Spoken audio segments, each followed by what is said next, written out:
વાત કરીએ રફાલની। જી હા, હવે ભારતના દુશ્મનોની ખેર નથી, હવે દુશ્મનોના દાંત ખાટા થશે। જી હા, કારણ કે ભારતીય વાયુસેનાની તાકાતમાં થવા જઈ રહ્યો છે વધારો।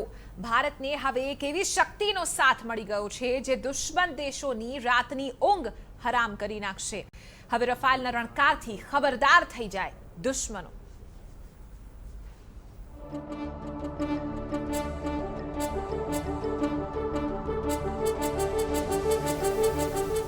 ફ્રાન્સથી ભારત માટે 5 રાફેલ ફાઇટર જેટે ભરી ઉડાણ। 29 જુલાઈએ ભારતીય વાયુસેનામાં જોડાશે રાફેલ જેટ। રાફેલનો રણકાર, દુશ્મનો ખબરદાર। દુશ્મનોને જે વાતનો ડર હતો અને ભારતને જેની રાહ હતી તે સમય આવી ચૂક્યો છે। ભારતીય વાયુસેનામાં સામેલ થવા માટે 5 રાફેલ ફાઇટર જેટે ફ્રાન્સથી ઉડાણ ભરી છે। આ 5 રાફેલ ફાઇટર જેટને 7 ભારતીય પાયલટ 29મી જુલાઈએ અંબાલા એરબેઝ પર લઈ આવશે। જે પહેલા 28 જુલાઈએ આ 5 રાફેલને સંયુક્ત આરબ અમીરાતના અલ ડાફરા એરબેઝ પર ઉતારવામાં આવશે। અલ ડાફરા એરબેઝ પર આ ફાઇટર પ્લેન્સનું ટ્રેકિંગ થશે। ત્યારબાદ તેમાં ઈંધણ ભરાશે। ત્યારબાદ 5 ફાઇટર પ્લેન 29 જુલાઈની સવારે ભારત પહોંચી જશે। આ 5 રાફેલ ફાઇટર જેટને હરિયાણાના અંબાલા એરબેઝ પર ઉતારવામાં આવશે। આપને કહી દઈએ કે ભારતે ફ્રાન્સ પાસેથી 36 રાફેલ ફાઇટર જેટ ખરીદવા સોદો કર્યો છે, જેમાંથી 5 રાફેલ ભારતને સોંપી દેવાયા છે। હરિયાણાના અંબાલા એરપોર્ટ પર તૈનાત કરાયા બાદ રાફેલ ફાઇટર જેટને મિસાઇલથી સજ્જ કરી દેવાશે, જેમાં સ્કેલ્પ, મેટિયોર અને હેમર મિસાઇલનો સમાવેશ થાય છે। રાફેલનો પહેલો જથ્થો અંબાલામાં તૈનાત કરવામાં આવશે અને બીજો જથ્થો બંગાળના હાશીમારામાં તૈનાત કરાશે। રાફેલના આવવાથી ભારતીય વાયુસેનામાં એક નવી તાકાત ઉમેરાશે। રાફેલ એક એવું ફાઇટર જેટ છે જેની મારક ક્ષમતા ખૂબ જ દૂર સુધીની છે। એર સ્ટ્રાઇકમાં રાફેલ ફાઇટર જેટથી વધુ કારગર સાબિત થશે। ભારતીય વાયુસેનામાં આગામી 2 વર્ષમાં 36 રાફેલ ફાઇટર જેટ મોજૂદ હશે।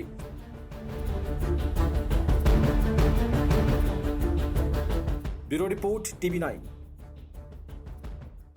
તો રફાલ હવે થોડાક જ કલાકોની અંદર ભારતીય વાયુસેનાની તાકાતમાં વધારો કરશે અને તે ભારત પહોંચી જશે। આ જ મુદ્દે આપણે ચર્ચા કરી। આપણી સાથે જોડાયા છે રક્ષા નિષ્ણાંત કેપ્ટન જયદેવ જોશી। કેપ્ટન, આપનું સ્વાગત છે। દુશ્મનો હવે ખબરદાર થઈ જાય, કારણ કે ભારતીય વાયુસેનામાં સામેલ થવા જઈ રહ્યા છે રફાલ। 5 રફાલ ભારત આવવા માટે રવાના થઈ ચૂક્યા છે। કેપ્ટન, કેટલી ઐતિહાસિક ક્ષણ કહી શકાય? બહુ જ ઐતિહાસિક અને એક બેન્ચમાર્ક કહી શકાય, એક સીમા ચિહ્ન કહી શકાય એવી આ ઘટના છે। કોઈ પણ દેશ પાસેથી ભારતે તાજેતરના ઇતિહાસમાં એક નવી જ ફ્લીટ, એક એકદમ નવી જ પ્રજાતિના જો પ્લેન્સ લીધા હોય તો એ રફાલમાં થઈ રહ્યું છે, પહેલી વાર થઈ રહ્યું છે। આ સોદાની અને રફાલ ભારતને મળવાની 3 બાબતો જે બહુ મહત્વની છે તે છે, એક કે 2 કે 2.5 વર્ષના જ ગાળામાં આપણને આખી 2 સ્ક્વોડન એટલે કે 36 પ્લેન મળી જશે, એક વાત।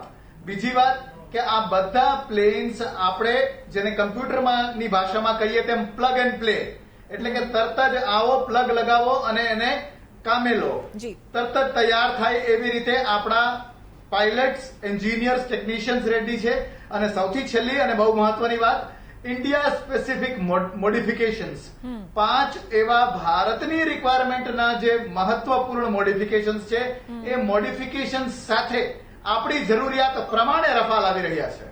જી, ખાસ તો વાત એ છે કે એક સ્ટોપેજ બાદ સીધા રફાલ અહીંયા પહોંચશે, યુએઈ થઈને અહીંયા આવશે। પરંતુ રફાલની વિશેષતાની જો વાત કરીએ, ટેકનિકલી જો અંદર તેની વિશેષતાની વાત કરીએ તો તેની મારક ક્ષમતા અને જે ટાર્ગેટ કરવાની ક્ષમતા છે, કેપ્ટન, સામાન્ય માણસને કઈ રીતે સમજાવી શકાય કે રફાલ કેટલું તાકતવર છે?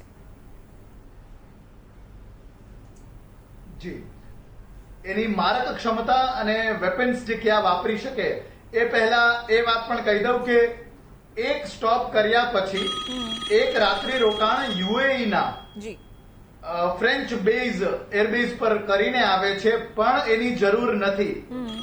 એ સીધું 7,000 કિલોમીટરની આ હવાઈ જર્ની Fly કરી એક શકે.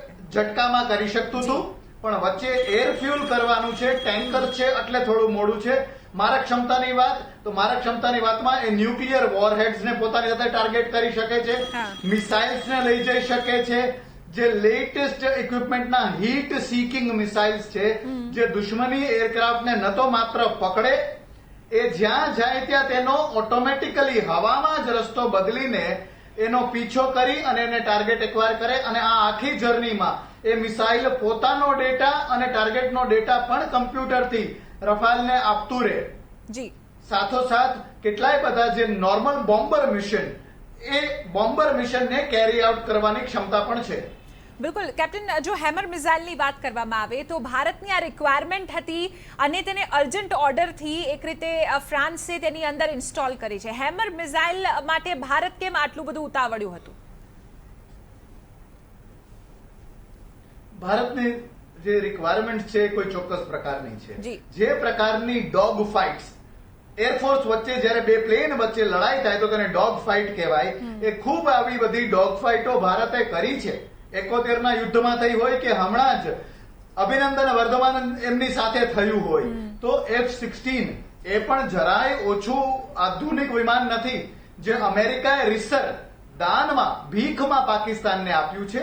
આવી ડોગ ફાઇટ વાળી સ્થિતિમાં અને એવા મિસાઇલ્સ કે જે પહાડીઓને દૂર વિંધીને ક્રોસ કરીને હાઈ એલ્ટિટ્યુડ એરિયામાં અને લોંગ ડિસ્ટન્સીસ, જી. ચીન વિસ્તારવાદી એને તિબેટને કબજો કરીને ખૂબ મોટું પોતાનું ક્ષેત્રફળ બનાવેલું છે. દૂર સુધી મારક ક્ષમતા વધારવી હોય તો આ બધી રિક્વાયરમેન્ટ્સના કારણે હેમર મિસાઇલ ભારત માટે અનિવાર્ય થઈ ગઈ હતી. એના મોડિફિકેશન સહિત જ આપણે રફાલને લઈએ છીએ, એ ઉત્તમ બાબત છે. બિલકુલ. હવે દુશ્મનોની જો વાત કરીએ તો ભારતની એક તરફ છે ચીન, બીજી તરફ છે પાકિસ્તાન. સાથે જો અત્યારની સ્થિતિની વાત કરીએ કેપ્ટન, ચીનની સાથે જે અત્યારે તણાવ છે, એવામાં રફાલનું ભારતીય વાયુસેનાના બેડામાં સામેલ થવું અને સૂત્રો તરફથી એ પણ વિગત છે કે સીધું તેને તૈનાતી ઉપર મોકલવામાં આવશે, તો ચીન માટે કેટલીક નર્વસ આ મોમેન્ટ કહી શકાય? ચોક્કસપણે આ નર્વસ મોમેન્ટ કહી શકાય ચીન માટે, એટલા માટે કે જે પહેલું સ્ક્વોડન, જેને ગોલ્ડન એરોઝના નામથી નામ અપાણું છે, એ અંબાલામાં સ્થિત હશે. અને અંબાલાથી ચીની LAC એ અમુક જ મિનિટ, મે બી સિંગલ ડિજિટ મિનિટ્સ, એટલે કે 10 મિનિટથી ઓછાના ફ્લાઇંગ ટાઈમમાં છે. હવે જ્યારે ભારતે એ વિશ્વને દેખાડી દીધું હોય કે LOC ને પહેલે પાર કે IB ને પહેલે પાર પણ પાકિસ્તાની થાણાઓ ઉપર આપણે એર સ્ટ્રાઇક કરી શકીએ, તો ચિત્રા આખી દુનિયાને ચીને સમજવામાં જરાય ભૂલ ના કરવી જોઈએ કે જે ચીની તંબુઓને ઉખેડવા માટે આપણા 20 સૈનિકોએ જીવ દેવા પડ્યા, રફાલના આવ્યા પછી એ સૈનિકો ત્યાં નહીં જાય. આપણી મિસાઇલ વાત કરશે, આપણું રફાલ વાત કરશે, એટલે ચીને ચોક્કસ બીવું જોઈએ. એટલે સીધી રીતે ભારતે આક્રમકતા હવે આ તૈનાતીથી બતાવી દીધી છે કે ગમે એ પ્રકારે ચીન ડરાવવાનો પ્રયાસ કરશે, પરંતુ ભારત એક રીતે તેનો જવાબ આપશે. કેપ્ટન, જો રફાલમાં મિટિયર અને સ્કેલ્પ જેવી મિસાઇલોની વાત કરીએ તો આ મિસાઇલથી તેને લેસ કરવામાં આવશે. આ કેટલી યુઝફુલ મિસાઇલ કહી શકાય? બંને મિસાઇલો એકદમ સારી મિસાઇલ છે. એ હીટ સીકિંગ પણ છે, એટલે કે હીટ સીકિંગ એટલે શું, કોઈ પણ ફોરેન પાર્ટિકલ, એટલે કે ત્યાં તો ટાર્ગેટ જ હોય. દુશ્મનનું કોઈ વિમાન હોય તો દરેકની એક થર્મલ હીટ હોય. એ થર્મલ હીટને પકડીને કદાચ પાયલટને પણ ના ખબર હોય એવી સ્થિતિમાં, કારણ કે રફાલમાં એક રડાર પણ ફિટેડ છે, કમ્પ્યુટરથી જ રડાર દ્વારા પાયલટને માહિતી મળે કે એના પર અટેક કરવા આગળ પાછળ ઉપર નીચેથી કોણ આવે છે. આ મિસાઇલને ફાયર કરવામાં આવે અને આ મિસાઇલ પોતે હીટ સીકિંગ હોય, એટલે કે જે થર્મલ સિગ્નેચર જે તે પ્લેનનું હોય તેને પકડે, પોતે જ પોતાનો રસ્તો નક્કી કરે અને બહુ મોટી મારક ક્ષમતા સાથે એક હેવી પેલોડ, એટલે કે વધારે ક્ષમતામાં દારૂગોળો પણ કેરી કરે. અને ન તો એને કહેવાય છે સીક એન્ડ ટાર્ગેટ એટલે કે ટાર્ગેટને ગોતવો અને એના પર હુમલો કરવો, આ બંને વસ્તુ કરી શકે એવી આ મિસાઇલો છે. તો એક technically- બુદ્ધિવિહીન બોમ્બ નહીં, એક ઇન્ટેલિજન્ટ બોમ્બ છે. બિલકુલ આ. ટેકનિકલી ખૂબ જ એડવાન્સ સિસ્ટમથી જી. આ રફાલને લેસ કરવામાં આવ્યા છે. હવે જો એના ટાઈમિંગની કેપ્ટન વાત કરીએ તો રાજકીય રીતે પણ તેમાં મોડું થયું છે એવા આક્ષેપ પ્રત્યાક્ષેપ દેશમાં છેલ્લા ઘણા વર્ષોથી થઈ રહ્યા છે. એક જે પક્ષ છે એ બીજા ઉપર આરોપ લગાવી રહ્યું છે. શું આ ટાઈમિંગ જે છે એ યોગ્ય છે કે આ પહેલા ભારતીય વાયુસેનામાં તેનો સમાવેશ થઈ જવો જોઈતો હતો કે તેમાં લેટ થયું છે કે યોગ્ય ટાઈમિંગ છે કેપ્ટન? ચિત્રા, એરફોર્સ ના વતી જો કહું કે એક ભારતીય તરીકે પણ કહું તો એરફોર્સની આવા 4th જનરેશન એરક્રાફ્ટ ફાઇટરની રિક્વાયરમેન્ટ 7-8 વર્ષ પહેલાથી હતી. રફાલ નો ચુનાવ પણ કરવામાં આવ્યો હતો, પણ જે કઈ રાજકીય કાવા દાવા થયા એને કારણે મોડું થયું છે. એટલે ઓલરેડી આપણે 7-8 વર્ષ પાછળ છીએ. અત્યારનું જો ટાઈમિંગની વાત કરીએ તો રાજનીતિ છે, રાજનીતિ ઉપર મારે કોમેન્ટ ના કરવી જોઈએ, પણ રાજનીતિ છે એ અવસરને તકને એનકેશ કરવાનો એક ખેલ છે. જો વિપક્ષ અને એનકેશ કરી શકે તો તેમ, કે રાજકીય પક્ષ કરે તો તેમ. એ લોકો પોતાના હેતુ પોતાના હિત સાધવા માટે કરે એ સ્વાભાવિક છે. પણ એરફોર્સની 7-8 વર્ષ જૂની રિક્વાયરમેન્ટ દેશની સુરક્ષા માટે અનિવાર્ય વસ્તુ હવે મળી રહી છે. એના માટે દેશવાસીઓએ રાજનીતિથી પર પણ ખુશ હોવું જોઈએ. બિલકુલ. રફાલ અત્યારે તો પહેલા 5 રફાલ સામેલ થવાના છે અને બીજા ડિસેમ્બર સુધીમાં કદાચ મેન્યુફેક્ચર થઈને મળી જશે ભારતની તેવી આશા છે. પણ જો ઇન્ડિયન એરફોર્સની વાત કરીએ તો ઇન્ડિયન એરફોર્સ માટે કેટલું મોટું મોરલ બૂસ્ટિંગ આ મોમેન્ટ હશે અને સાથે સાથે તેની અસર અન્ય જે આપણી સેનાઓ છે તેના ઉપર કેટલું જોવા મળશે કેપ્ટન? ખૂબ જ સારું અસર જોવા મળશે. આપે બહુ સરસ પ્રશ્ન પૂછ્યો છે કે એરફોર્સને ખુદને અને અન્ય સેનાવાળી વાત આપણે કરીએ ખૂબ સારી છે કે હવે જ્યારે ભારતમાં ટ્રાઈ સર્વિસીસ કમાન્ડ પણ છે, એટલે આર્મી, નેવી, એરફોર્સ ત્રણેયની એકીકૃત કમાન્ડ છે. એક એવું થિયેટર સ્ટ્રાઇક એ પણ વાત છે, એટલે કે કોઈ એક ક્ષેત્રમાં લડાઈ લડવાની, તો એ માત્ર આર્મી, એરફોર્સ કે નેવી લડે એવું નહીં, બધાએ ભેગા થઈને લડવાની એ કોન્સેપ્ટ પણ સાવ નવો છે.